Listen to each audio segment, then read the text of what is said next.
Hey, Jacob. What's up, Marcus? I really want to be a musician. Me too. Well, I guess that's what this episode's about. Well, it's a good thing that we're doing this podcast. Yep. This is the Dank Coalition podcast. Marcus and Jacob here. And we're going to let you know what we think it takes to be a musician, because we've been asked a bunch of times by people. We hear it. I want gigs. I want to be able to play gigs and get paid to play music. And I hear you, man. It's trust me, I definitely understand. It does not come easy. It takes time. It takes a lot of work. But even before that, you kind of need to know if you really want to do this. You know what I mean? Yeah, you gotta have. You feeling me, Jacob? Yeah, I'm really. Are you really? I'm literally touching you right now. You can't feel that. All right, stop. I didn't know that was you. I'll move my hand back over here. Okay, but I mean, yeah, you're exactly right. I mean, people come up to you. I mean, I've have people come up to me and say, hey, I want to do this. I want to do this gigging musician thing. And then I've had also people come up to me, hey, I want to be like in the original music world, or hey, I want to be creative and kind of, I want to be doing music. I want music for a living. And I'm like, that's great. And then I ask like, all right, so like, what are you doing now? They're like, oh, I play guitar. I'm like, okay. That's it. And they're like, yeah. I'm like, oh wow, okay. So and then there's not other much to work with. Right. And then there's other people that come up to me. He's like, yeah, I do open mics like here and there, off and on. I'm like, oh, that's great too. How many times do you open mics? I don't know. Whenever I feel like it. And I'm like, oh well, there you go. So me and Marcus have kind of constructed a just a basic timeline of our opinion of where it starts to kind of be a musician, like where that kind of really stems from and where it evolves and grows. And then when it starts growing a little bit more, you kind of have more of a sense of direction.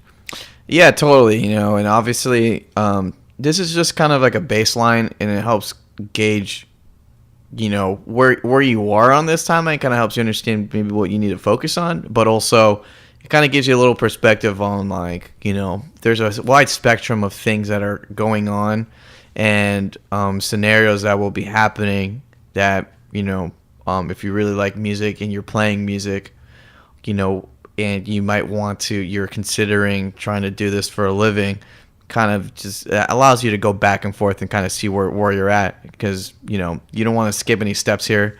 I think it's important to kind of run through the gamut, but, I think hard work just pays off in general with this whole thing, and that kind of will allow you to kind of move through this timeline in a way that, that will make sure like you're doing what you need to be doing without... No, yeah, you're exactly right. I mean, there's no right or wrong answer. There's no golden nugget. Me and Marcus are going to say, all right, A plus B equals C, and then there's your answer. That's what you got to do. It's not the way it works. It's not like that at all. So, I mean, we've kind of have a little basis of a timeline that we've kind of figured out for, ourselves, and we'll just kind of go through this podcast and just kind of talk on some key notes about it. All right, let's get started. All right. I'm assuming I edited in some get started type of sounds. Nice. And now we're here. Okay. Like All right. First thing is where most people start that like music, which is just being really into music. Yeah, as basic as that. Yeah. So, why does this matter? No, like, yeah, Marcus, we get it. Like, I like music. What's next? Well, you gotta think like, to do this for a living, you really have to like this, like, oh, yeah, on a really weird level. Like, it's unnatural for other people, like that are normally walking around. Like, yeah, like your friend that only listens to the radio. Yeah, exactly. Those people that I talk about music with, I'm like, oh, so you listen to music? It's like, yeah, I just listen to stuff on the radio. I'm like, that's it. It's like, yeah, I don't really have Spotify, or I listen to like Ariana Grande and Imagine Dragons, so that's cool. And I'm like, wow, okay. But that's them. And then they say like, oh yeah, I really love sports, LeBron James this, and like basketball this, and blah blah blah blah blah blah blah blah. And it's like you see that, but wanting to be a musician, it stems from something deeper, and the root of it, you enjoy music. So I remember being like 10 years old, even younger, just my parents like showing me songs. I remember my dad showed me AC/DC Thunderstruck intro. I'm like, that is just like crazy. Like that electric guitar, so powerful. And then even just stuff Jimi Hendrix was doing, like I would just hear that at an early age, and just I felt gravitated towards it. And that's the thing too about just anything in life. Even if you're listening to this and you're not a musician at all, but you love music, that's great. Step number one too. I always tell that to people. They're like, oh, I love music, but I can't really be a musician. That's like, you gotta just cut that crap out real quick. Just stop it. Yeah. Also, I think the important thing to note is like, you know, doing this for a living is not an easy thing. It's not as glamorous as what it's viewed on, you know, on a mainstream level. And definitely you're going to be put in situations that will make you question your passion for music, and just reaffirming that and knowing that it does mean this much to you kind of helps you carry yourself through those intense moments, you know. And to be honest with you, you know, if you aren't that into music, then you probably shouldn't be a working musician. Like that just seems counterintuitive if you ask me. Right, for sure. You know, and you know, it might sound harsh, but like, trust me, I'm telling you this now so you save yourself time later when you're in scenarios where like, wow, I'm getting paid garbage for this, or wow, this person's talking to me like this. Like, actually, I don't really care about this that much. You know, like that's fine. That's totally fine. You don't have to, you know, if you really like music, doesn't mean you have to be a working musician. Doesn't mean you have to, you know, get paid to do gigs and stuff like that. You can do it for fun.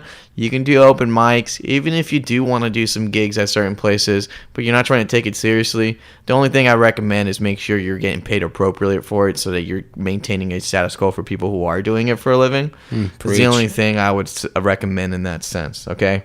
So at the beginning, you know, we all like music, and that kind of gets ourselves, you know, that's where any music lover will start in terms of their on being on the track of being someone that is, you know, starts to play music and maybe wants to be a working musician at some point. The next thing is really starting to listen to music on a deeper level. And like I just talked about listening to music, but I'm actually talking about like really listening to music, because the next phase of this whole thing is that you're going to start wanting to learn songs and playing an instrument and learning how to play an instrument before you can even learn how to play the songs.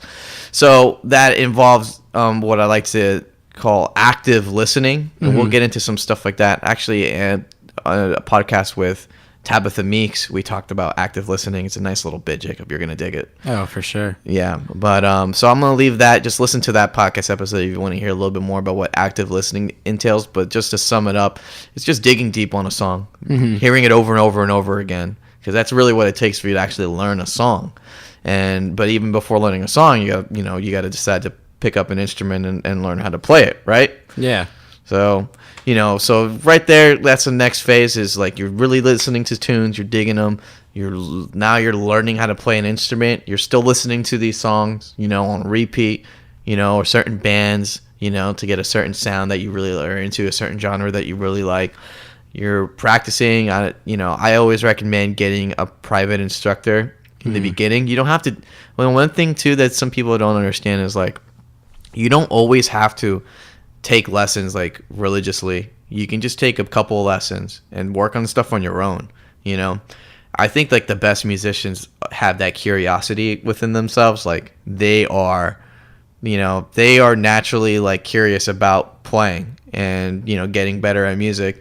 So they're taking it upon themselves to practice and to, you know, and to go online and look up stuff. Yeah, you can't expect anyone else to do it. You have to do it for yourself. And honestly, I'm 23, and it's kind of taken me a little bit. I've been doing music. So I've been gigging out since I was 16. I picked up the guitar when I was 10, and it's been kind of taking me these past 3 years to, like, if I really want to do this, I have to do it for myself. And kind of going back on active listening, kind of like getting deeper and kind of getting the ball a little bit rolling, the gears are grinding, just kind of listening to a song. Why do you like that song so much? Oh my gosh, I love how like the second chorus, it kind of like drops down a little bit quieter and then builds to the bridge. That's really cool. Yeah, that's something about dynamics. Could you imagine seeing that at a live show, having that resonate with your body and just seeing like the crowd go wild as the band is controlling the dynamics of the sound going up and then bringing it down and then going back up? I mean, that's super cool. That's that your brain is starting to work in a way of just really paying attention to music. I love it when non-musicians come up to me, it's like, hey man, I really liked what you guys did there.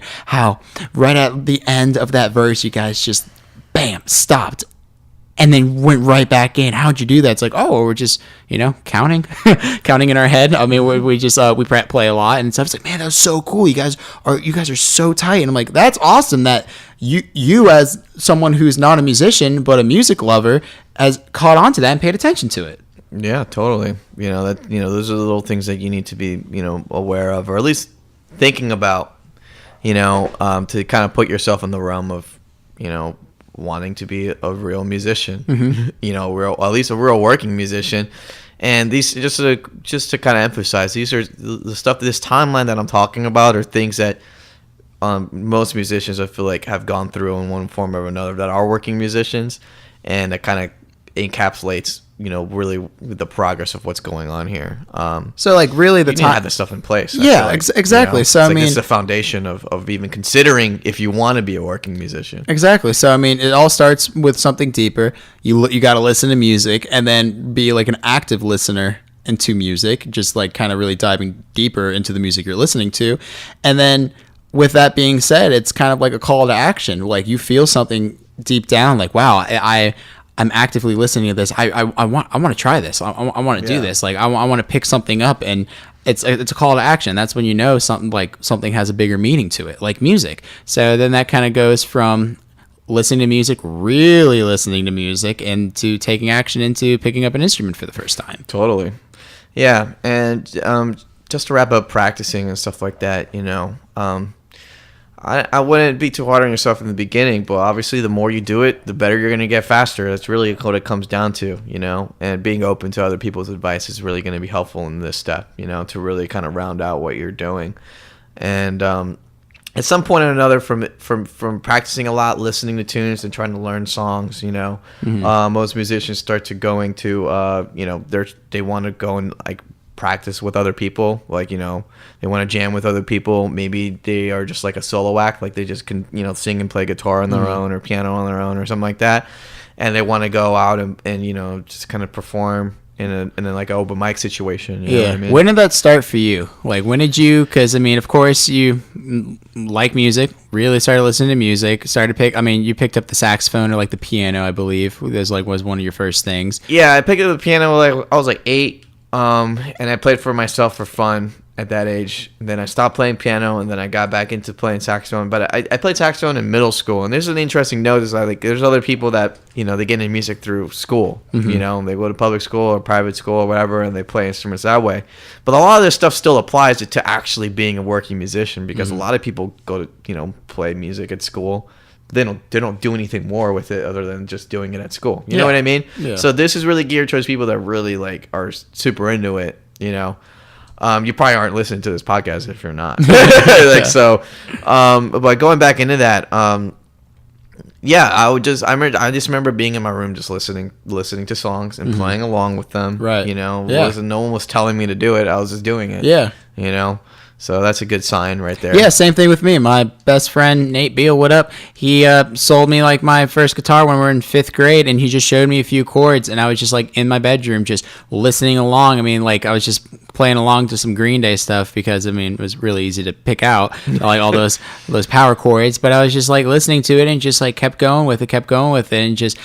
I was bonding. I was not only like bonding with my instrument, but it was actually practice. But totally. And that's the thing. Like just doing all of that progressed into, man, I really got to start like I want to do that, like I want to play out with somebody, like or along the lines of just like collaborating, just seeing what other people can do. So I went to like an open jam sort of thing where it was organized, and it was my first one. I remember I was like 11 or 12, and it was kind of very like shy because I knew like I was still pretty new at it. But I remember that first one. I left that, I'm like, oh my gosh, that was awesome. Even though I was kind of like the new guy and I couldn't really like hang a little bit, but I was sitting there absorbing and listening, and I kind of knew from that point, I'm like, I love music, even if I'm just in the room listening to other people play.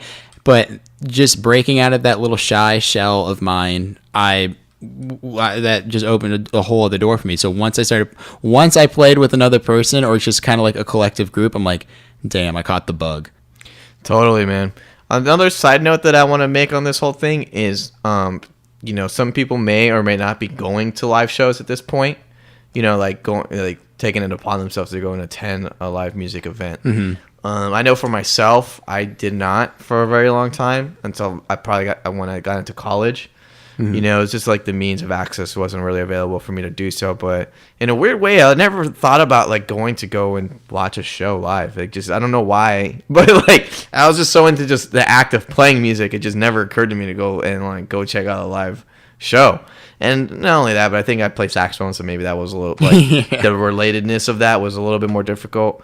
I did watch one show in high school. Now that I think about it, my friends had like a punk band.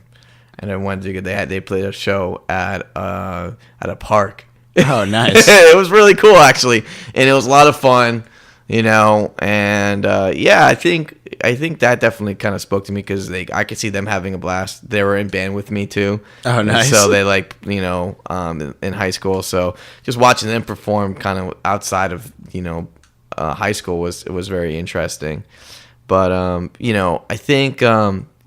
I think it's great to go check out live shows. I would actually, if you are into music and you're kind of playing and you're in the early stages of this whole thing that we're discussing right now, I would certainly, just encourage you to go and just check out live music. It's a form of active listening as well. Totally, and not only that, but you're gonna get a really nice representation of like, especially for music that you like, of just seeing the whole thing happen. That'll help you understand if you really want that or not. Waiting till later, to get really good at an instrument and perform and do all this stuff isn't really gonna like to find out later that you're not super into like being a live performer. But, it's like right, yeah, you spend a lot of personal time and energy into this. Like it'd be nice to know a little sooner before you're like 3 years down the road, like I don't know what I'm doing. Yeah, or you're just like I don't really like the whole process of the live performance or whatever, and that's totally fine, totally fine. There's so many cool things to do on this earth. Don't feel bad if like you don't follow through on something that like you were interested in at one point, But going back to what we were discussing before, that was just a little side note in terms of going to shows. You're starting to find people to jam with. You're going to play music with people. You're enjoying the interaction. You're in the garage. The basement in Florida that we have. Yeah, no basements, but you're in the garage. It's hot because there's no AC in the garages. You've done garage practices, right? Oh yeah, those nice and steamy ones. Oh yeah, the steamy ones for sure. So you got some friends that you're playing with, and you go to the jams. You go to some jam sessions or open mics and things like that. You're hanging out, and you're getting to meet cool people, which is fine. This is nice. I think back on all this stuff. I'm like, man, there were some cool times back in the day. Just like, you're not making any money. You're just playing with some friends because you love it. Yeah, it's awesome. Yeah, so it's cool. But, you guys are jamming, maybe you're starting to work on some material. You're replicating songs that you hear. Or if you're a solo act, you're just kind of going a little harder on like the open mics. You're going to them regularly. Maybe people are telling you you're doing a good job, So now you're starting to organize yourself a little bit better. And, as far as jamming together, you might be an unofficial band. I'd be like an actual band, but you guys see each other enough, so might as well just call it a band. You guys are doing the same 10 songs, or maybe even grew to 30 songs, maybe 40, and maybe it's gotten to the point where you're like, let's take this, out of the garage. Let's see. Let's try to show like what we got. Let's try to do something with this. So then you're moving from the garage to your first gig or your first opportunity to perform in front of people. Usually some sort of showcase event, like a door deal type of thing, open mic scenario, or a battle of the bands. Oh God. Which I don't recommend, but no. I'd rather recommend like an open mic showcase thing, something that isn't like you trying to compete with another band and you're just trying to get better. And I don't think music is about competing with each other. It's about praising each other and like, encouraging each other to do better and to work harder. So battle of the bands don't usually cultivate that in a healthy way. Yeah, why battle against somebody? yeah, right. Oh my gosh. Well, I think we're gonna have another podcast episode about that, but yeah. So the next phase of this whole timeline of getting into music and being maybe potentially a working musician is starting a band. You're playing your solo acts a lot more often and taking it a lot more seriously. Do you remember your kind of transition from the garage to the performance aspect? Well, I remember mine pretty vaguely. All right, let's start with yours. Let's hear yours. Oh, I can't wait. No, just we're in the garage. I think I was about junior or senior, and the singer I was working with at the time, he was just trying to book some shows, and he was just showing me the process of how he did it, and it was just consistent. It was consistency, and it was just a little bit of work and a little bit tedious at times. But I'm like, that's it, really? Just saw the number, asked to talk to someone who does the booking, and then just pitched your pitch. He's like, yeah, but I understand it's pretty different now. It's a lot different now, especially with kind of like digital media. Everyone is really focusing on content. Back in the day, I mean, even way back in the day, probably like I can't even imagine like 1995 or early 2000s if you're a band trying to get a gig at some venue. They're probably like, hey, do you have a demo tape? Do you have a cassette tape or something? I don't know. Like, do you have any sort of CD or whatever? Now it's like, hey, are you on YouTube? Do you have... Send me a link. Yeah, send me a link. To a live set. Yeah, send me a link to your live set. Or what does your cover set kind of look like? Kind of like understanding how to get that gig, or understanding your showcase of... what's a good opportunity for my first little showcase to do. Sometimes it's easy to overthink it, but other times you just gotta, bite the bullet and just say, hey, we need to play. We need to play somewhere. I don't care if it's my friend's backyard for his mom's work corporate party. We need to play in front of people, because that's the only way you're gonna know, man. If you guys suck or not. Yeah, exactly. I mean, which probably, if it's your first gig, it's probably gonna suck. It's not gonna be. Sucked. It's not gonna be pretty. I always suck. I still suck, but that's a whole other story. But it's not gonna be just pretty. A bunch of suckers, Jacob. Yeah, it's not gonna be pretty your first one, but then you're gonna take that and learn from it and grow from it. I mean, I could even tell you how many times that I've done that. I mean, I still do that. I mean, just for certain gigs, you kind of like take a step back and like look like, oh, what I did right, what I did wrong, and how I can improve. Yeah, totally, man. Yeah, and just to kind of elaborate a little bit more on just playing a band and starting performing live in front of an audience, it's necessary. Like, if this is what you're trying to do for a living, it's super necessary. And also trying this out at this point will help you understand if this is what you really want to do or not. It really is. It will rattle you. It'll make you feel super nervous. I used to get really anxious a lot, like early on in my shows. I've done so many shows I don't even know.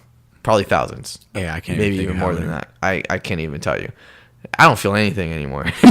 I'm numb. I have no emotion. I'm just a robot. Jacob can attest to this. He's never seen me smile. But I mean, you're right. You're definitely right about that. Like the nerves and all that stuff. But I mean, when there's certain shows for you, because you're way more at a professional level now. I mean, you definitely get excited for a bit bigger events and stuff. But I mean, totally. I still feel it when I do like really high profile stuff. Yeah, but then also just the way you connect with your music and your instrument. I mean, there's so much passion in there, and that's why it's awesome seeing you play with your bands and just like all the other bands that you're with, or even just bands in this area. I mean, that have been doing it for a while. You can see that like spark and that flame that they still have like with their music. Yeah. It kind of reminds me of this thing, because a lot of people have asked me, like, I play with the saxophone trio, and this is kind of a little tip too. the point I'm trying to make here is like, I don't sing, and people still book me. Well, I mean, sure, okay, I'm not gonna convince them otherwise, but but I've had people tell me like, oh, I want the music to be upbeat, and and I'm like, okay, well, I don't personally like that term and like phrasing it that way, but I understand what they mean. They're not, musicians or music lovers like to a degree that I am, so I'm not gonna like fault them for their terminology, but they hear me play and they're like, okay, I think of that as a beat, and I try to ask myself like, why is that? Well, I think what you said is like I play with an energy and with what I do. I play soft, I play loud, like in my sets. I'll play something super mellow, but you can have a lot of energy playing something really quiet. Yeah. Like I hear some of the best shows are just bringing stuff up to a degree and then bringing it back down, and like the energy is usually the strongest when like people are just trying to play as soft as possible to kind of create this vibe, and it's like electric. You're just like, whoa, like that's intense, and I just want to kind of stress right now real fast is like playing with energy does not mean you play loud. You just play with a certain level of focus and intensity that people can feel. Like human beings aren't that dumb. Yeah, like right. they can feel you feeling the music, and if you're into it, they're more likely going to be into it. So when you're in this phase of cultivating what you're doing, you're cultivating your sound, you're cultivating your solo act, whatever it is, like make sure you always have that in mind when you're doing that, to make sure like you're always focused into what you're doing. And to be honest with you, it's actually easier to do it when you're starting out than it is when you've been doing it and you've been playing the same songs like hundreds of times. It's hard to keep that up, and I feel like that Spread the Dub is like the best at that. Like they're the best at playing the same songs and still having this level of fun and energy to the songs. I wouldn't say every show's like that, but more shows than not have been like that regardless. Yeah, people have told me like, they're like, I don't know how this song you've been playing for the last 5 years can sound better, but it just does. Yeah, I mean, I've seen you guys play so many times, and I've even played shows with you with my band opening up, and I've actually even played with you guys as like a fill-in guitar player. And I could say that like every time, you guys, it's always a good time and it's always fun.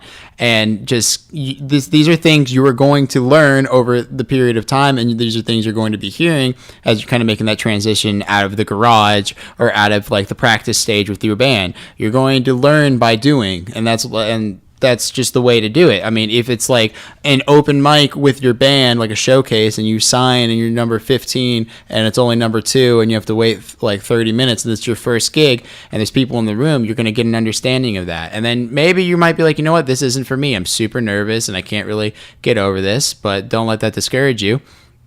Keep going, keep giving it a shot. And then after that, just take that, go back to the lab, the garage, and just practice on that and just keep building from that. I like that, and lab. Then, yeah, even asking, like it doesn't hurt to ask questions. Go up to that venue owner, go up to that sound guy or whatever, that music guy, or even go up to someone in the crowd and be like, hey, how you doing? My name's blah, blah, blah. I just played. I saw you just kind of jamming. I just want to know, like, what you think about, what did you think about the set? What did you think about the music? And they might, of course, even if they don't like it, like, oh, it was good. Okay, bye. I mean, just, you can even be honest, like, hey, I'm trying to get better. So any constructive criticism will be very necessary, and I would appreciate it. Totally, man. Yep, definitely. So now we're at this phase, in our timeline where, we just went from just being someone that really likes listening to music to picking up an instrument and learning how to play, to meeting other people to play with, to going out and performing at, open mics or, just showcases and things like that. And then, now we're at this phase where like you're doing stuff, you're probably getting some good reception about everything. So here's the point. You want to be a musician? Mm-hmm. Do you really want to be? I do, Marcus. I do. Or musician? I really do. Do you really? I do. I don't feel like you do. Dude, I swear. Look at me. Look. This is a podcast. They can't really. Look at me, everybody. They're looking. Don't touch my piano. Oh, I'm sorry. So,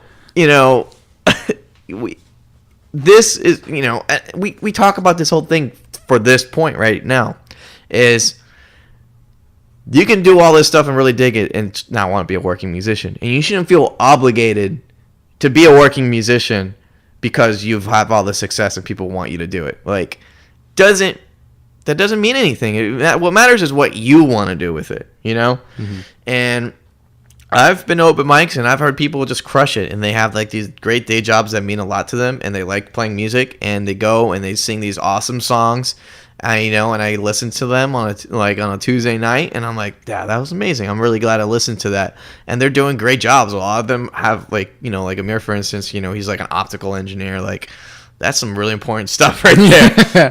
Like if there's something that matters to you more than that, and you still love music that much to do it, you're probably an awesome person first and foremost. That podcast interview we did last episode was pretty sweet. Yeah, totally.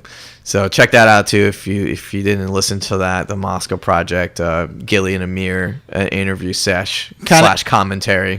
Kind of going back on what you're saying about just don't feel obligated. Do kind of like what you want. Feel the water a little bit. I remember working with a solo musician. I was doing before I was singing at the time, I was doing guitar parts, and he was only a singer.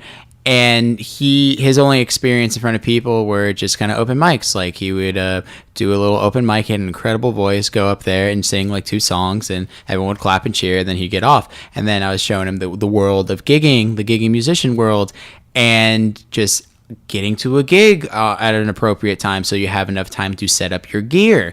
And he just kind of didn't really understand that at first, because he would kind of get there within like 5 minutes before. I'm like, dude, where were you? Like, I've been setting all this stuff up by myself. He's like, what do you mean? So he kind of like, it was kind of like a mentality of like, all right, I'm here, I expect my stuff to kind of like already be set up. I remember my first gig in high school when I went to a place, I thought they had like a sound system, like, and they're like, no, dude, you need your own PA system. And I'm like, yeah, I'm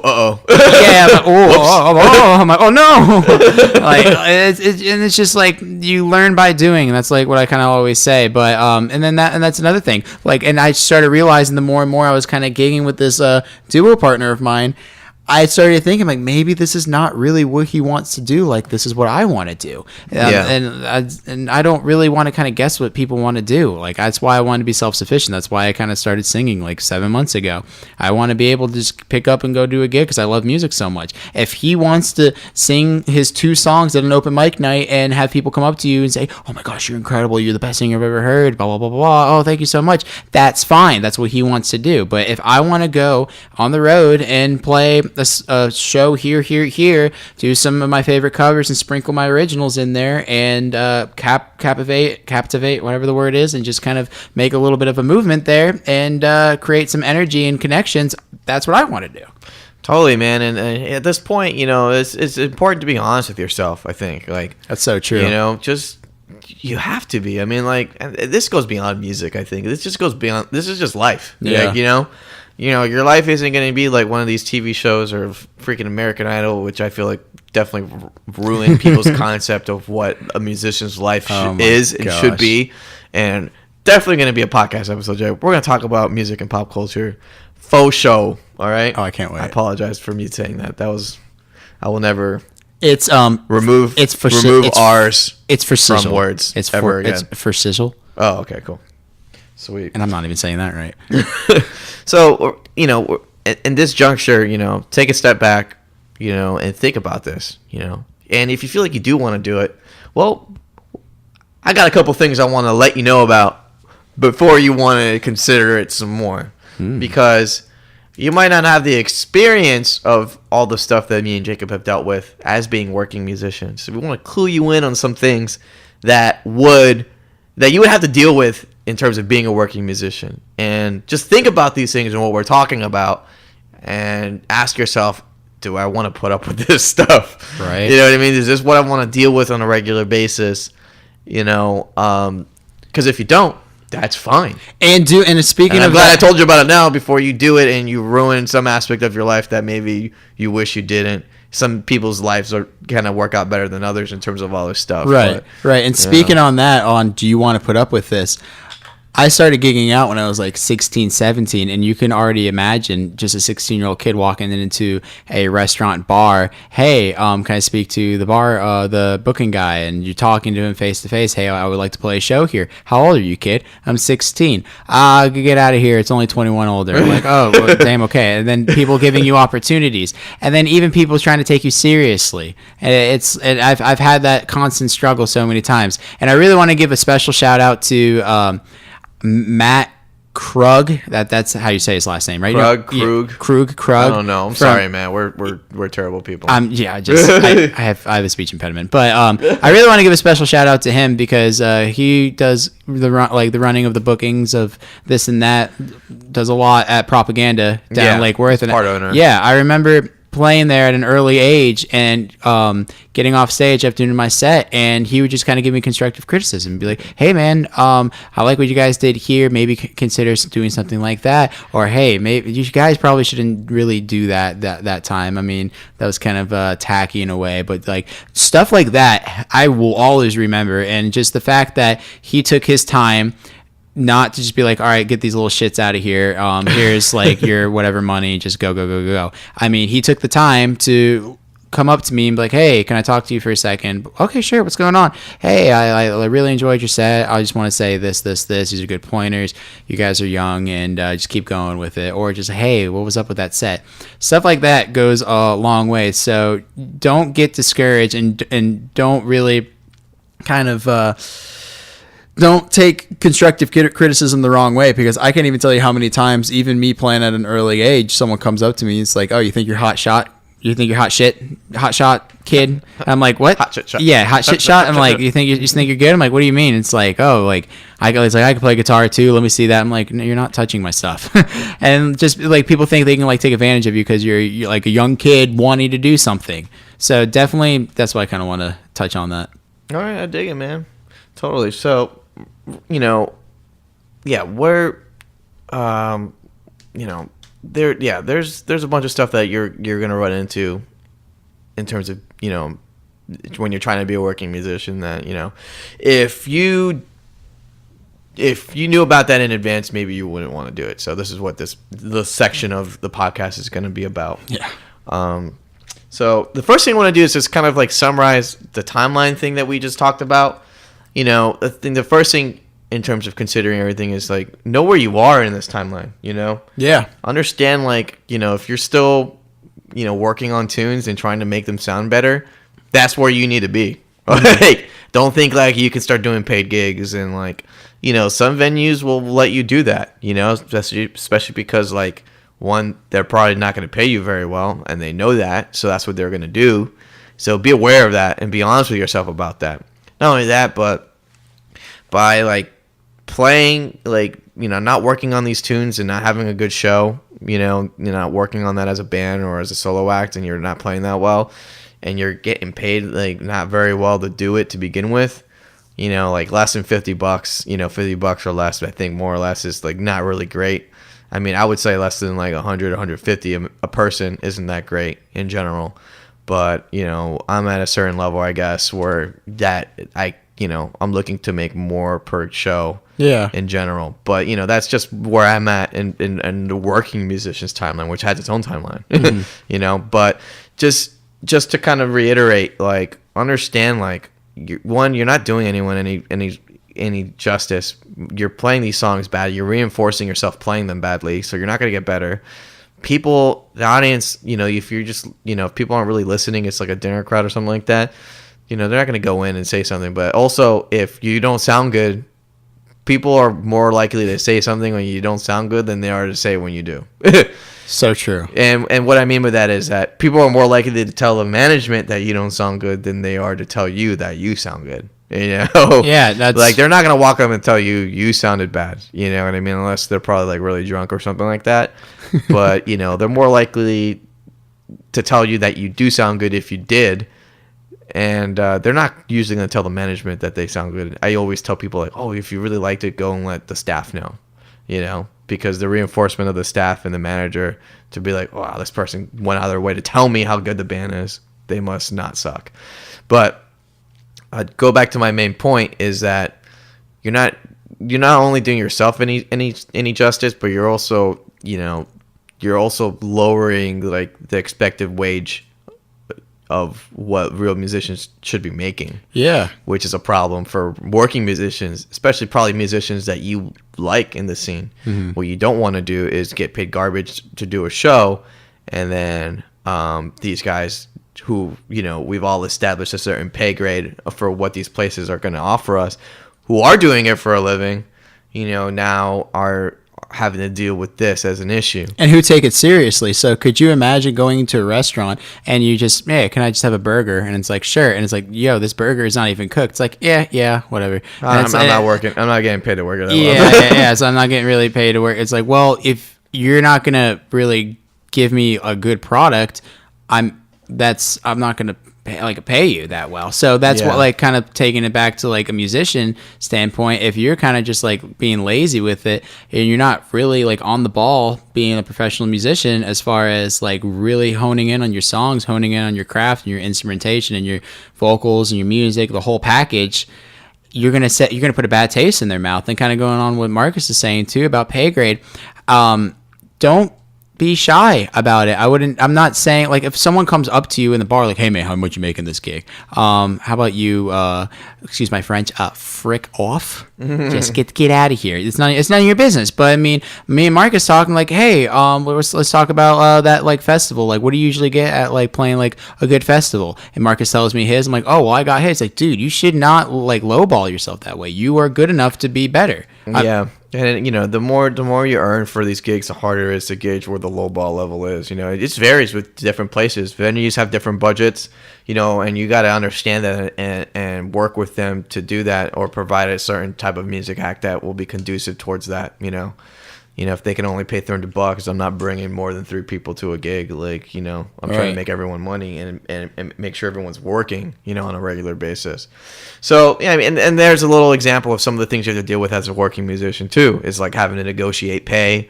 And, that's just one of the many things you have to deal with, and, it becomes your livelihood. So it changes the scope of how you have to deal with how you feel about music versus like how other people feel about music, and trying to, pretty much fight sometimes to make sure you get paid what you deserve to do. And sometimes times become tough. It's not an easy thing to do this for a living, and pay is different. Sometimes you have a string, like, 1 month where you're doing a bunch of shows, and then another month where you're not doing any shows, or you're only doing a handful. It's like half as many or something like that, or, you're not getting paid. You got a bunch of shows that don't pay as well as other shows that you did. So these are one of the many things to deal with. And, it's very important because, you got to live your life, right? Exactly. Like, you got to pay rent, And people are going to lie to you. People will lie to you. There's good people in this world, but in the words of Jack Johnson, where did all the good people go? I think that's the lyrics. But anyways. I don't know. Yeah. Who's Jack Johnson? Some dude. He plays guitar and sings. He's a working musician. He's listening right now. We have him here. He's in the room. Don't. But Jack, be quiet for a second. I'm talking. So, no, people will lie to you about pay. I mean, I can remember a time where a venue owner reached out to me. He's like, hey, I would like your band to play this time for this hour. What is your rate? I gave him the rate, and he, I could tell he was laughing at me through the screen because it was an email, and he's like, that's ridiculous. You expect to get paid that much for this? And then he started giving me a laundry list of what he does to justify, like, well, this is why I'm right, because I've booked bands across the nation, and he said I've booked bands across the state, and then he said something about he set up a festival and all this stuff, and then I came back with him like, well, I told you that the price because that's what we're getting paid and that's what we deserve. And congratulations that you booked bands around the state. I've booked bands around the country, actually. And I've booked my own band, 26 different city tour. I booked it all by myself. So, I mean, we can either keep playing chess or checkers or whatever, or we can actually have an adult conversation about business instead of you getting offended because you asked me what my rate is. Yeah, man. People take it personally. That's usually a big red flag for me. Like right away. Like, okay, man. Like, obviously, like, you have an idea of what you feel like you should pay me, and that's fine. But I Yeah. also have an idea of what I should be paid. Yeah. And we should work to some sort of conclusion if you want me to. Play And then it or there's not. another approach on it. I mean, a venue says, or restaurant, bar, whatever, hey, can you guys do this hours for this rate? Hey, this is the usual rate we get. That's a little low. And then the venue owner's like, you know what? Let's plan something on a holiday. That's when I know our Yeah, income, better budget. the better budget will be there. Our income will be there, and we really like you guys. That way, we can kind of Win-win. We can promote that way. Trying to work with them, trying to establish a relationship rather than just trying. I always say like grabbing versus gravitating. So instead of saying like, oh, I see that band's killing it, spread the dub. You guys are awesome. We always hear about you. Come play at my place. Here's some money, and just come on. Yeah, I'm gonna pay you like $300 and some chicken nuggets. You want to do it? I mean, I really do like chicken nuggets, Jacob. Why'd you say chicken nuggets? Because I'm hungry. Yeah, maybe we should take a break and get some food. That wouldn't be a terrible idea. Wouldn't be the bad idea, but I mean, just kind of like that. Just The answer was no. But yeah. You just confused everybody. Should we ask for chicken nuggets now? Yes, that's chicken nuggets, guys. It's a hot take right here. It's like, I either can get $1,100 or chicken nuggets. I mean, it is food. I mean, that's a way to get paid. And that's a whole other topic you can even talk about. Just knowing your restaurant, you don't want to just completely be ridiculous. Oh, give me $5,000 and pay for my college loans, and then I'll do the gig, the restaurant. That's Oh, actually okay, pretty sweet. yeah. It sounds pretty sweet, but also If kind of you get that deal, you take that, but you get that in writing. get it in writing. Have someone look at. Get them to prick themselves with like their thumb and just like be like marking in blood.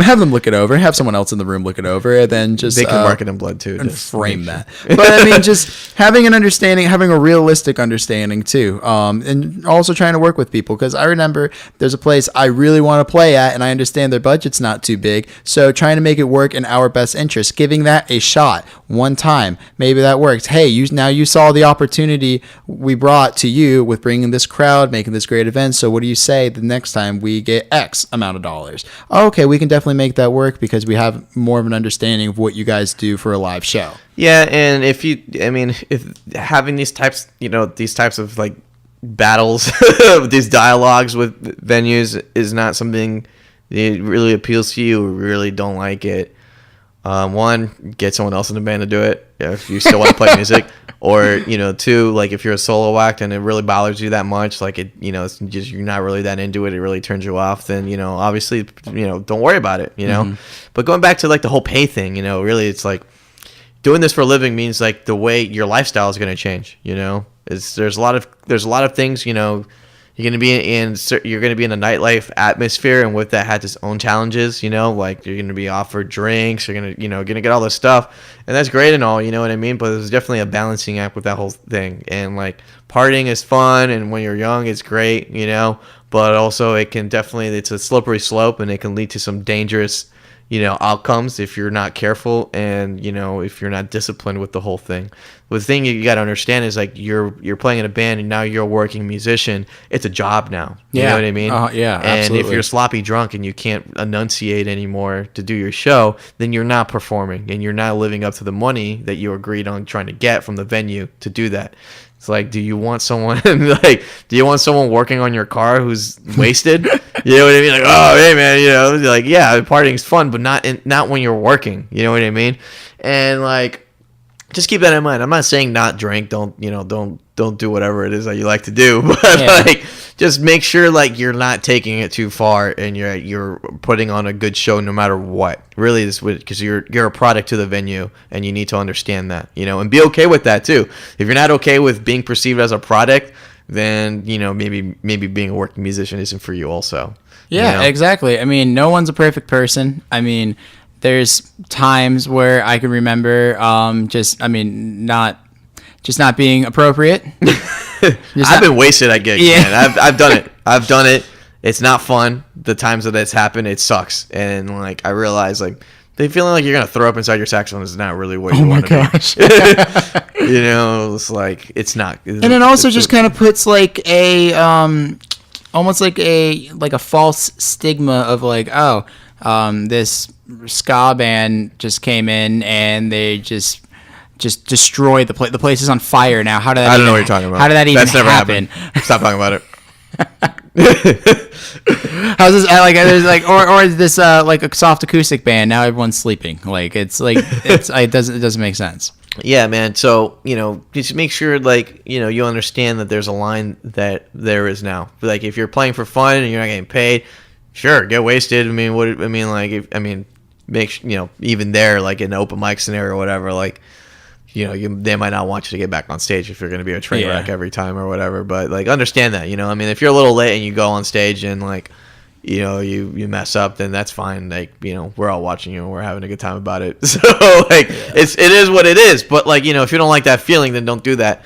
But also, like, on a working level, like, I just will say, I would recommend making sure that you know where your line is and you don't cross it. Yeah, keep yourself in check. I mean, there's certain people I know who enjoy drinking whiskey before they perform because it loosens them. I also don't know what you're talking like about. It just loosens. No, it's something. Having whiskey, it's fine. Yeah, like it loosens themselves up. I mean, I'm sorry for the references. It's not. It's definitely not. I swear, it's not intentional. It's not until like he's seen you look at me and I'm like, it's oh fine. yeah. It's fine. But I mean, just like it's even weird. A lot of musicians like to drink whiskey. Yeah, that's what I'm saying. Like whiskey on the rocks. Very uncanny. Yeah, or even just like a few beers, straight, just to get or the bottle. Yeah, I'm not doing it now. You are, but just like people, I know people who like to have a few drinks before they play, and it just kind of calms their nerves or just loosens up their voice, and that's fine. I know people who just totally drink tea or just lukewarm water, like they have like their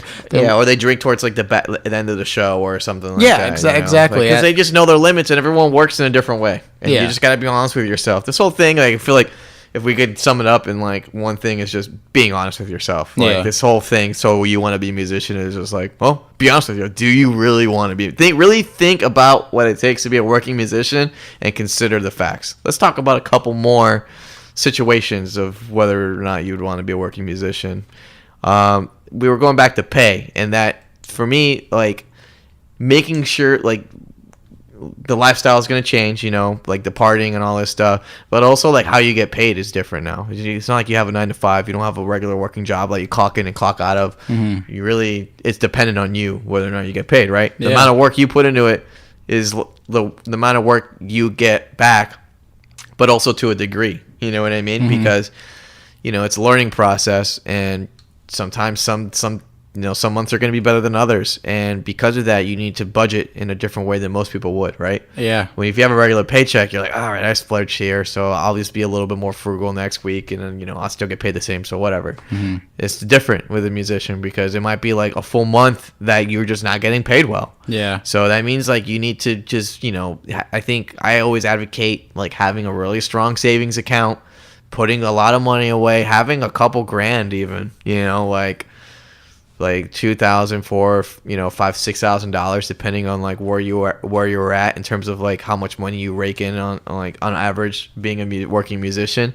Because like if you have a slow month, you know what I mean, like you can still feed yourself, you can still pay your rent and not sweat it too much, but you can't really do that if you're not getting paid a lot. So that's why people have side jobs, a little side hustle thing. I know people teach on the side. They try to like in ways of make music their life. Some people pick up little teaching jobs. I mean, some people even do just a little like shifts here and there. I mean, I know like I've worked construction. I've done 9 to 5s. I mean, I've done delivered food. Yeah, I've done little odd jobs. Retail. Yeah, I've done like landscaping. I've done I've like cleaned boats, which is kind of like calling like hours. Hey, can I work this weekend? The gigs are a little light. Oh yeah, for sure. Come on in. Whatever. Yeah, just like knowing. Yeah, like plan. It's all planning. Really paying attention. And me and Marcus were kind of talking about this before we started the podcast.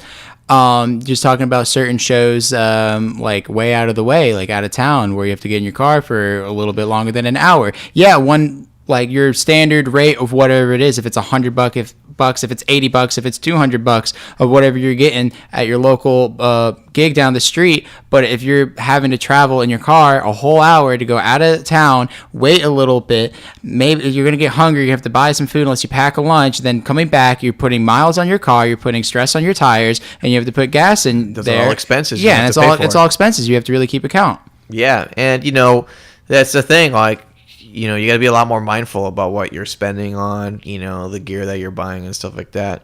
which we'll get into next. But yeah, if this type of being on edge about your income and stuff like that is not something you like or feel comfortable with at all, maybe you shouldn't be a working musician, And talking about gear for a second, I remember when I started doing like the little solo acoustic gigs, I had a really, really heavy speakers, like a heavy PA system. And I was just saying yes to every gig and just like traveling around because I was just trying to get my feet wet as far as like being in the front singing. And it was just putting so much stress on my car, and my transmission blew. Oh, and I was like, man, dude, this sucks. Now I'm like in a huge hole. I don't have a vehicle to travel to gigs, and I already don't have that much money because I've traveled so far just to get paid peanuts, and those peanuts were taken away because, I had to put gas in my car, and now I have no peanuts to pay for a new transmission for my car. And now I have no car to travel around with, so that really sucked. Yeah, man. The car is such a lifeblood, especially being a South Florida musician. Like, it's necessary. So having that savings, having that money, hatchback life, man, that's really where always graduate. Hot take right here. Always, like, if you can have opportunity to get a new car or whatever, like, always make sure it's a hatchback at the bare minimum.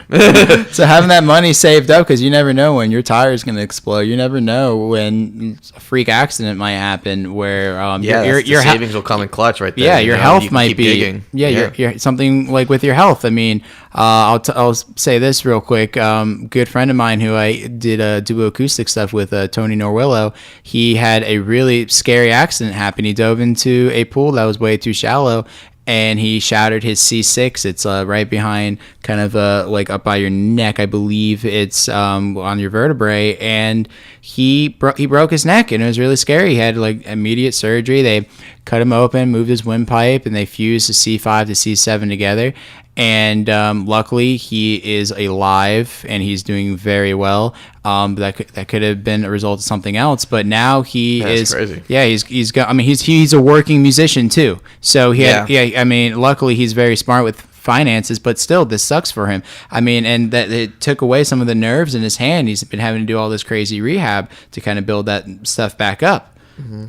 So it's I mean, anything can happen. It's just kind of being smart and always paying attention. Yeah, totally. And I mean, right there is a great example of like, he's prepared now, he can take this time off and not feel too bad. You know what I mean? Yeah. Like, it sucks what happened. So, but at the same time, like, would it suck even more if like you don't have any way to make money all of a sudden, or you didn't save, so you don't have that to lean on in situations, like these emergency type of situations.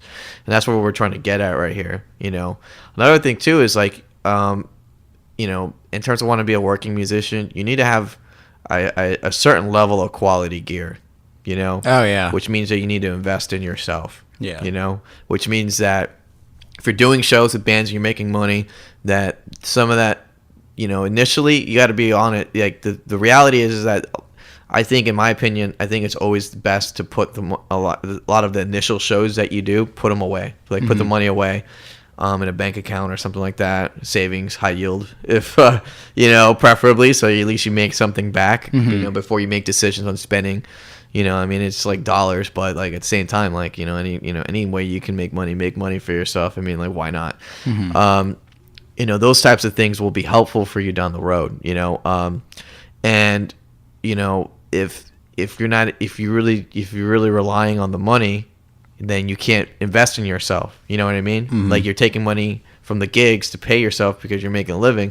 Look, you gotta be smart about this stuff. I mean, this is like the reality. If you're in a band, you gotta do that. Even if you're a solo act, you gotta upgrade your gear. You gotta make sure you have a PA system that works for what you're trying to do. If you're trying to do that, you might be in situations where that's not necessary, but at the same time, there's still some expenses that you need to make right off the bat to make sure that that your show is going to go off without a hitch, and you're not looking like amateur hour. Yeah, and risking losing, consistent gigs over it. Oh, for sure. And further down the line, I mean, as you grow as a musician, so does your ears and your knowledge of just kind of tone and everything. I mean, me being a guitar player, it's so easy to kind of fall down that rabbit hole. Like, oh my gosh, I need the newest guitar pedal, or do you really, Jacob? Sometimes you do, but not like that's not every single time. But not every single time, and you're exactly right. So there's going to be times you're like, oh, am I really going to be singing out of a Radio Shack microphone every gig? Yeah, if it sounds like garbage, then, you know. It sounds like garbage. Get that 58. Yeah, so, yeah, right.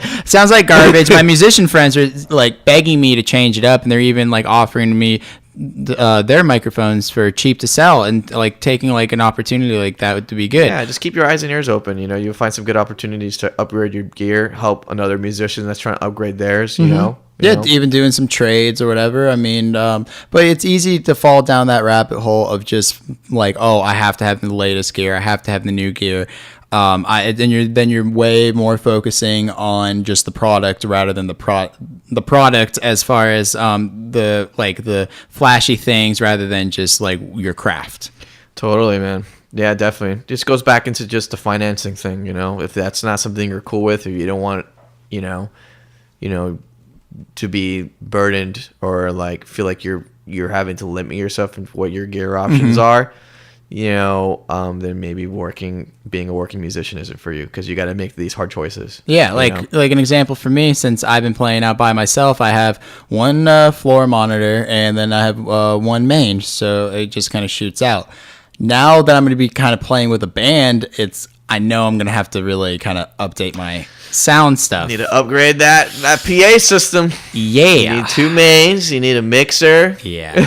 A better mixer. You need a bunch of cables. Everyone forgets about the cables. They never account financially for the cables. You know I'm endorsed, right? By a cable company. Really? Because I just Amazon a set of cables. I hate you so much.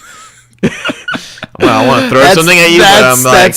That's why you talk to your music friends, boys and girls. Man, communication is key. And we can, and that's something we can also talk about too, as far as just how to get to that top tier of community, as far as like getting endorsements, getting sponsors. Or you need to tell me about that, because I do not have that figured out yet. I got the gigs down pretty good. Yeah, I'll tell you that.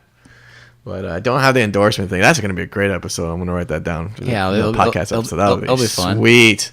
All right. So basically, if you're not okay with a lot of the stuff that we said, and you really don't want your life to really revolve around these things, then maybe being a working musician isn't for you, and that's totally fine. You know, I'm trying to see if there's anything else I want to talk about in this realm. You know, I think we covered a good thing. Another thing. Actually, there's one more thing I want to talk about, which is also, if you're going to be a working musician, then like it's a business, right? Yeah, 100%. And you got to treat it as a business. A lot of musicians aren't cool with that. They just want to have fun and do that, and that's totally great, you know? But at the same time, like, you know, you're not making enough early on to hire a manager. And even then, like, I guess there's 2 points I still want to come across, which is like, one, like networking and communication, and knowing how important that is, you know, going out to shows on a regular basis, hanging out with people. You know, if you're not doing that, or you're not super into that, you just want to play in your garage and just keep playing good music and cultivating that sound with people, then maybe being a working musician isn't for you. And that's fine. You just, you know, enjoy it for what it is for yourself, and that's great. The other thing I wanted to mention is the business aspect, which is, you know, a lot of musicians don't want to talk about it as a business, and a lot of working musicians are doing it now and still don't want to talk about it. They still don't want to talk about it, which kind of blows my mind personally. Right? Yeah. I mean, even bands don't want to have that discussion as far as, all right, let's all sit down and what are the rights to the songs and all. Yeah, this stuff, let's talk about doing an LLC, or should we be incorporated, or should we not even have any of that stuff and run it through one guy and then have him just finance it a certain way where he's taking out a percentage for taxes. Yeah. I mean, it sucks, but I mean, it sucks in a sense as far as just like another thing to pay attention to. I just want to play my music, which is for sure. But if you don't have one foot in the business world and one foot kind of like in the music world, like mentally and like have an understanding, you're going to get screwed over, and it's going to suck. I can't even tell you how many years where I go back on my taxes and I'm like, oh my God, I did this wrong. I wasn't really paying attention, and I paid way more money than I need to. And and that sucked, but I learned from it. Totally, man. That's tax season is always a huge thing. That'd be actually a great episode, just to talk about taxes and how to, you know, maybe we can help people out in terms of trying to, you know, maybe they can help me out. Money on that. Oh, I can help you out on that, man. I got some tips on that. Oh yes, so that'll be a good one too. And that's another thing too for this. You're not cool with that? maybe you don't want to be a musician. Maybe you shouldn't be a working musician. Exactly. And then even kind of like what Marcus was saying too, I mean, how he can help me with that, because I mean, there's always room to learn and grow, and that's kind of like the whole thing of why we really started this podcast. So any discussion, any topics, anything, even if you want to be on this podcast, please send us a message, an email. You can reach out to us. Resume. A resume. Yeah. Just me. Just Marcus. Send Marcus the resume, and then just send me just send me your music, because I like money. No, and all the money. Send me your Venmos.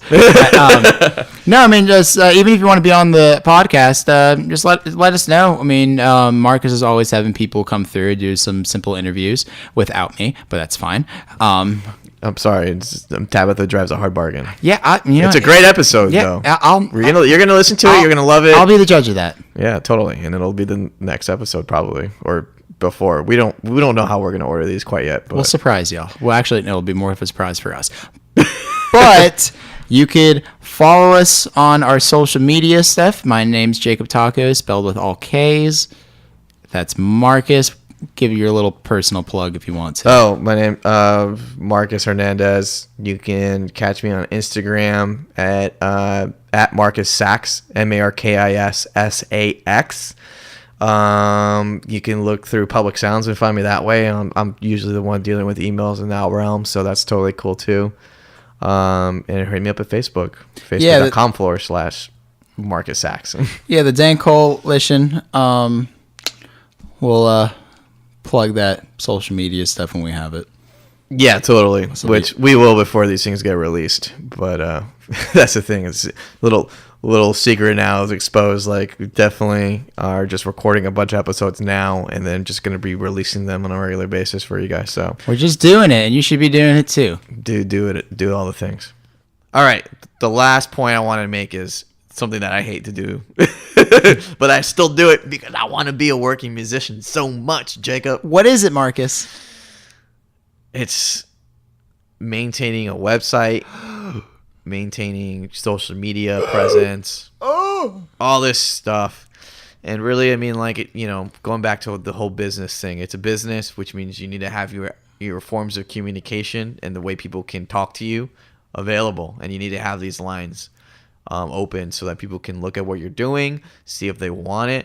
And if you don't have that stuff, you're really making it hard for yourself to be a working musician. But that sounds so tedious. How do I, where do I even start? Well, if you have a lot of money, then you can pay someone to do it for you. You can pay me to do it. Yeah, pay Jacob. Talk to him. He'll do it for you. Or you do it yourself. How do I do it myself? YouTube videos, a lot of self-deprecating negative talk is usually how I go. And then, coffee and hours of sitting on a computer trying to figure things out and doing them badly. And then maybe you get like a mediocre product out of it, or you get something halfway decent that will work for you. I mean, there's plenty of successful businesses that you go on their website and you question who did this. But, at the end of the day, you need to have all this stuff set up. You need to have pictures. All this stuff costs money too. One way or another, it's going to cost you money. You got to pay for the domain. You got to pay for hosting. So you got to have all these things into consideration. And if you're really just not into this stuff, you really don't want to do this, none of your bandmates want to do it, maybe you all shouldn't be a working band or a working musician. Yeah, the digital media side of things, it is tedious. It is very tedious, and that's kind of like the point Marcus was definitely getting at. Like, yeah, I take some coffee and just go at it. I mean, you'll cry maybe because it's a lot, but I mean, it's tedious, but it needs to be done. I mean, if you want to be taken seriously, you have to take yourself seriously. Pretty much. If you want other people to take you seriously as well. But I mean, it's a lot of little tedious things. I mean, there's times you can go on like a business and like, could you imagine if you went on, I don't know, just like Walmart's website and it was just like garbage and like there's like pixelated pictures. You couldn't even see the logo. The page wouldn't even load and it's not like mobile friendly. You'd be like, what the heck is like? Is they serious? Like, did someone mess up in the office? No, I mean, you need to take that stuff seriously, and especially in today's age, you don't need to go crazy with it. But there's a simple line in doing it: having updated content. Don't have a picture when you're 16 as your profile picture, and if you're 23, have That was really specific. yeah, right. Not me though. Just check that one off recently, huh?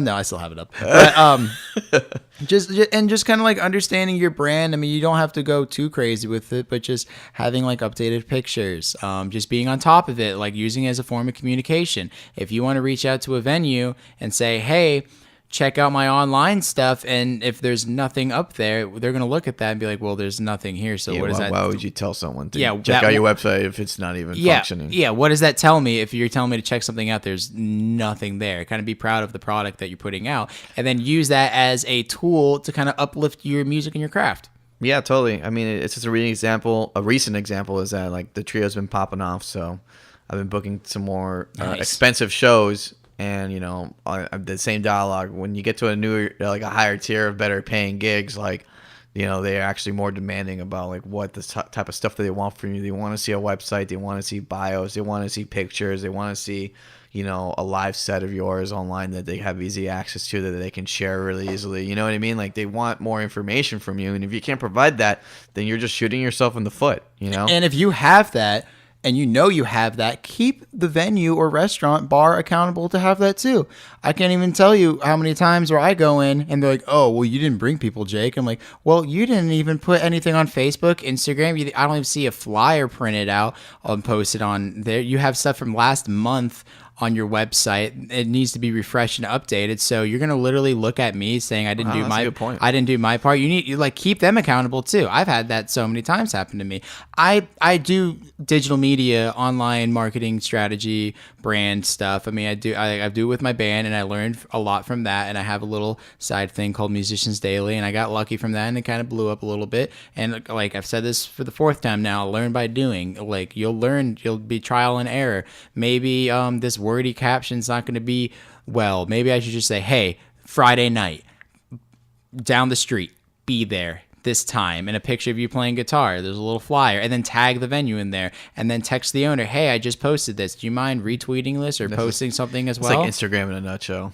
Yeah, exactly. But I mean, there's less words, more cool pictures. Yeah, there's other forms of that. Instagram, there's Twitter, there's Facebook, there's YouTube, and there's all the video stuff as well too. Social media is changing so much, and you gotta be up to date with it. Yeah, it requires maintenance and work and time on your part to do it. Exactly, and I'm kind of going a little bit off on more of just like popularity branding instead of just branding, using it as a platform. I think that stuff's helpful too. Yeah. I think that's kind of where music needs to be going. I feel like a lot of musicians aren't up to date on that, and then, you know, we're competing with like, you know, trailers for movies on Facebook. You know, like our stuff needs to like, at least compete with that on some sort of level. It doesn't need to be amazing, but like it needs to look appealing enough for someone to be interested in, and to even consider going to your show. Yeah, like, nothing's in they gotta want to look at your post first before they even consider going to your show. Exactly, nothing's in chronological order anymore. So if you're scrolling down and you just passed the Deadpool 3 trailer, then you watched it and you see, oh, Marcus has got a show. Oh, he's playing right down the street at the end of the week.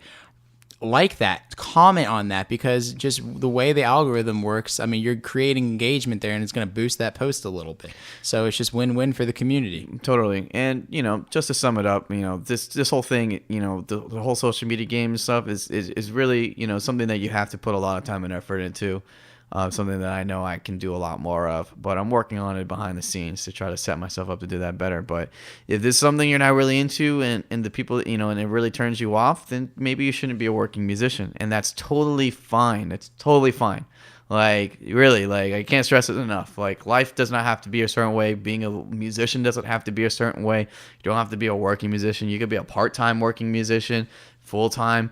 You know, maybe just do it for fun. And, you know, if it still brings joy to your life, and it brings joy to other people, then you're doing music the right way. Yeah, it's almost like this. You want to be an NFL football player, or maybe a basketball, baseball player, but you want to be a professional athlete. You like playing the game. You're really good at the skills. You understand that. But you love to eat McDonald's every single day.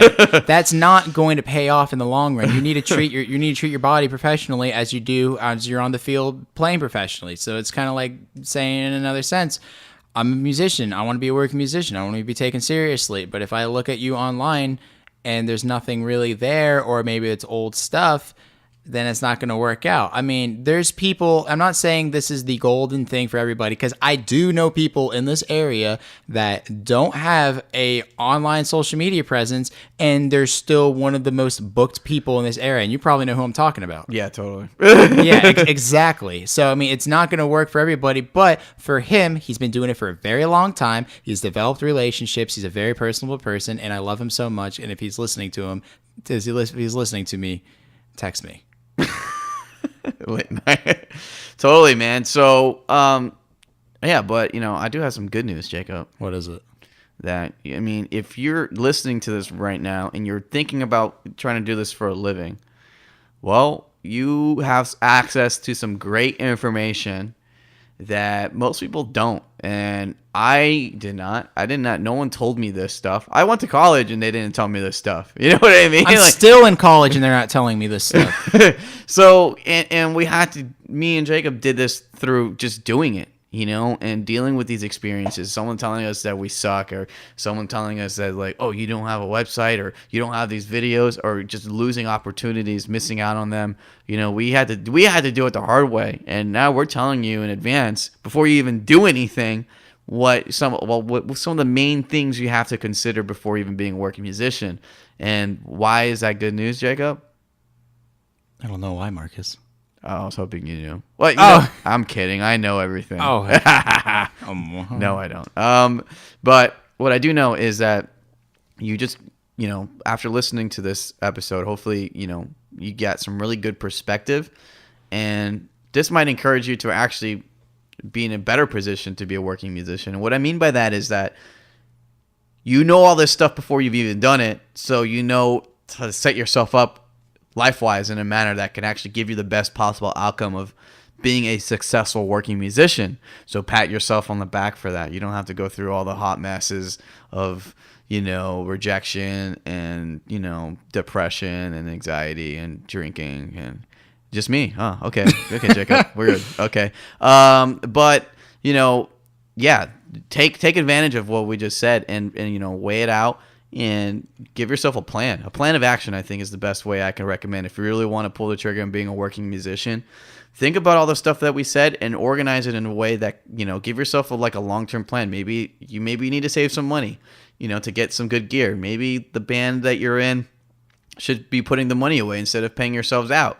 Maybe you should be working a part-time job to make sure that you can, sustain yourself. Or maybe you need a savings account and you just need to save some money. And make sure, to give yourself an honest chance of being a working musician. Because if you're not at the beginning, you're not going to be making money. It's going to take time for you to do it. Yeah. So, set yourselves up, have that game plan going. And in the future episodes, we're going to get into some really good details about, specific aspects of being a working musician that will give you the best chances of making the most monies. That's what it's all about. Yeah, the money. Right. That's right. That money is Dank. And we are the Dank Coalition. Thank you all for listening. And if you want to check us out, just look us up online, Dank Coalition podcast or whatever. We'll figure it out, and we'll edit this later and add the real links. But you'll definitely be able to see it on our show notes no matter what. See you next time. Bye.